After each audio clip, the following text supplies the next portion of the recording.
Pemerintah Provinsi Gorontalo melalui dinas terkait mulai melakukan penyusunan peta jalan revitalisasi sekolah menengah kejuruan atau SMK.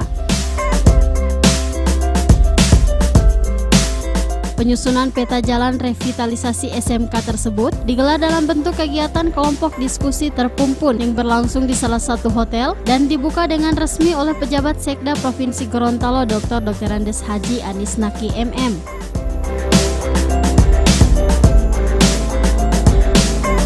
Adapun peta yang akan disusun tersebut nantinya akan menjadikan piramida terbalik yang tadinya tenaga kerja hanya lulusan SD SMP, maka dengan adanya revitalisasi ini akan terbentuk tenaga lulusan SMK yang terampil, produktif dan berdaya saing. Sehingga hal tersebut juga bisa menunjang program pemerintah dalam menangkal masuknya tenaga kerja asing ke Indonesia. Salah satu tugas Dinas Pendidikan Kebudayaan seluruh Indonesia dalam impres tersebut yaitu membuat peta jalan pengembangan SMK.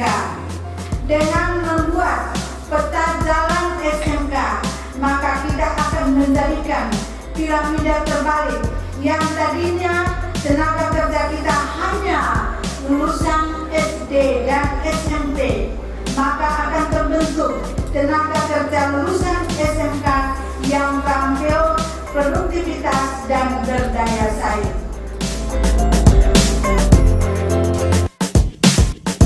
Sementara itu, penjabat Sekretaris Daerah Provinsi Gorontalo saat membuka kegiatan ini memberikan apresiasi dan berharap diskusi ini tidak hanya pertemuan, namun bermanfaat dan nantinya memberikan dampak pada program pemerintah Provinsi Gorontalo.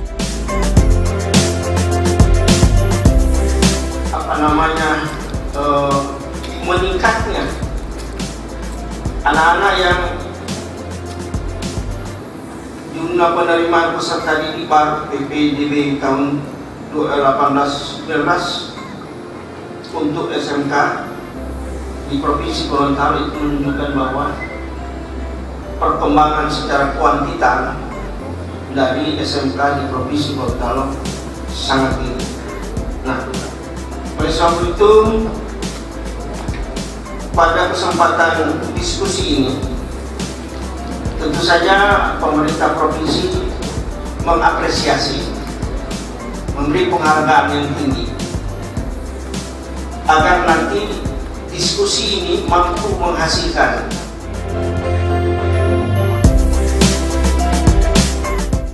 kegiatan kelompok diskusi terpumpun penyusunan peta jalan revitalisasi SMK Provinsi Gorontalo berlangsung selama 3 hari 9 hingga 11 Agustus 2018 dengan melibatkan LPMP Provinsi Gorontalo, unsur kampus UNG, unsur BUMN, unsur dunia usaha dan dunia industri serta kepala SMK sekabupaten kota Provinsi Gorontalo.